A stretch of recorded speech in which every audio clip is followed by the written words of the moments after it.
Donc c'est le deuxième film sur lequel je travaille, enfin le deuxième film de Robin sur lequel je travaille, voilà, je fais les mots dans l'ordre. Et donc sur Eastern Boy, et donc j'avais fait Eastern Boy précédemment.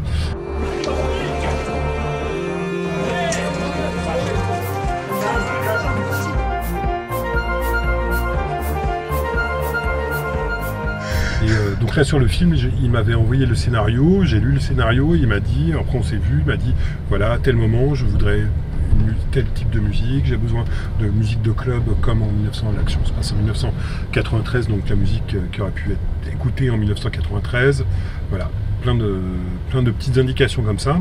Je lui ai fourni, et il voulait absolument un thème dont on a parlé assez longuement. Et je lui ai fourni deux musiques, une qu'il a rejetée, une qu'il a prise, qui est le thème du film, qu'on retrouve un peu en pointillé tout le long du film, et surtout à la fin, en complet, qui clôture le film. Voilà, donc c'est vraiment lui qui avait une idée comme ça des points dans lesquels il voulait utiliser de la musique, et il m'a dit tout de suite, il y a des endroits où il n'y aura absolument pas de musique. Voilà, il avait vraiment une idée très précise.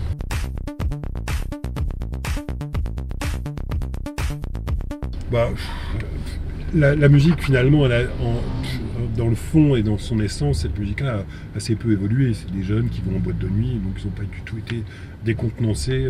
C'est pas comme si on leur avait demandé de danser sur un foxtrot. Vous voyez. Donc du coup, la production, la pression, la façon dont on fait les disques de house maintenant a un peu changé, mais les lignes de basse sont les mêmes, les rythmes sont les mêmes, les tempos sont les mêmes, donc les gens n'ont pas... Absolument pas, c'est des morceaux qu'on connaît même quand on est... Ces grands tubes de la house des années 90, les gens de 20 ans les connaissent, ceux qui sortent en tous les cas les entendent régulièrement.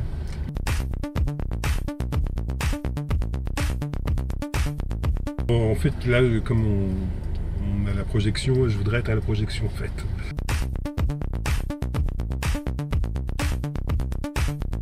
En fait, j'en ai deux, évidemment, parce que j'ai fait une interview juste avant où on m'a parlé des Blues Brothers, où il y a vraiment la scène, et ça c'était un film quand j'étais enfant qui m'a beaucoup amusé. Après, Bullitt, parce qu'on en a parlé dans l'interview précédente. Et là, comme ça, des scènes de voiture, il y en a tellement...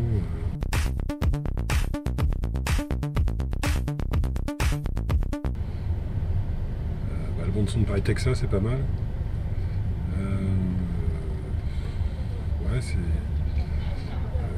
La bande son d'un road trip, moi j'aime bien quand ils sont un peu vintage et voilà, avec à la limite beaucoup de synchro.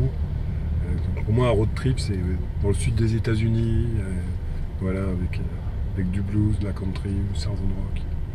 J'aime ce genre d'ambiance.